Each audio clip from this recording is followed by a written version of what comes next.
దేవునిపై నమ్మకం ఉన్న వారికి మాత్రమే.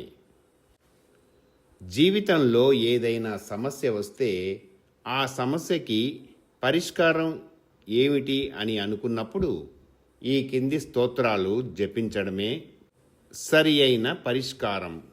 శక్తి ధైర్యం కోల్పోయినప్పుడు హనుమాన్ చాలీసా, మనసులో అశాంతి రేగినప్పుడు శివాష్టకం, కోర్టు న్యాయ సమస్యలు ఎదురైనప్పుడు సుందరాకాండ స్తోత్రం, సంతాన సమస్యలతో ఇబ్బంది పడుతున్నప్పుడు గోపాల సహస్రనామ స్తోత్రం, ఆరోగ్య సమస్యల కోసం దుర్గా సప్తసతి, ధన సమస్యల కొరకు కనకధార స్తోత్రం, కుటుంబ కలహాలు సమసిపోవాలంటే గణేశ అథర్వశీర్షం, దారి తప్పిన భావనకు విష్ణు సహస్రనామం, సమాజంలో గౌరవం కొరకు ఆదిత్య హృదయం.